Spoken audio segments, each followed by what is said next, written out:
here is my some of the pitfall for my investors that you must avoid this weekend. So starting up there with Barcelona against Sevilla during I think the first leg this season. Barcelona were beaten by Sevilla 4-1. I remember that game. Hansi Flick, what do I call it? He experimented in that game and he dropped so many players. So Barca lost by 4-1. So looking ahead of the Champions League 4-1, I mean against Newcastle in the midweek. So you'll be already in the news that he's going to drop so many players because there's a complaint of tiredness. So you might want to avoid this Barcelona Sevilla. The best bet could be both teams to score, but don't bank on it that Barcelona would win. The second is like it's Chelsea versus Newcastle. I think the last time Chelsea beat Newcastle was it's been a long while since Chelsea beat Newcastle. So Newcastle have a good record against Chelsea. All right, I think it was in 2021 or so. So that's another pitfall. And with PSG on the cards in the midweek, most of these teams, in as much as Newcastle is going to play Barcelona also, Chelsea might want to rest their big players. You know, some of these big teams, they want to win the Champions League. It's important. So you might want to avoid Chelsea versus Newcastle.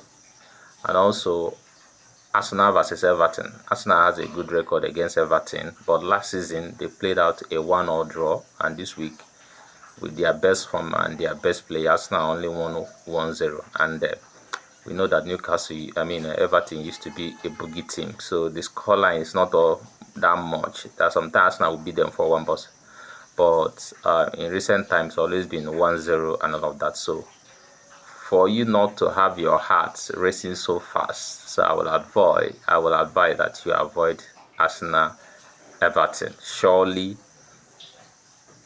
Arsenal has a tricky tie against Bayer Leverkusen, and they wouldn't want to risk it for any other thing. So I will advise that you avoid Arsenal Everton. Then West Ham Manchester United. West Ham playing at home, they could be tough, but in recent time Man City has been giving them a lot of goals. But the Man City I saw against Real Madrid, and in recent time they are not that formidable, so they concede a lot of goals. And with one eye against Real Madrid, I think Man City might want to rest some players. So that's another game for you to avoid. You can play for 1.5, but don't put your smart money on Man City winning. So it's a bit dangerous. Another team, Atletico Madrid versus Getafe. Getafe hasn't lost. I think in the last 10 games they just lost 3 times and drew 2, or drew 3, then won 4. So avoid that game. In as much as Atletico is one step ahead of Tottenham, they might want to rest some of their key players. And you know the surprise is that Getafe has been springing up this season. So that's another game for you to avoid, Atletico Madrid. And I think that is all for now. If I did remember anyone, you can see in the pictures and the badges, you know the teams I listed here. Those are the teams you have to avoid, so that your heart will not be resting this weekend. And good luck as you make your investment this weekend. So invest wisely. Please drop a comment if you agree with me. Share and like in the comment section. I want to know your thoughts. Thank you so much.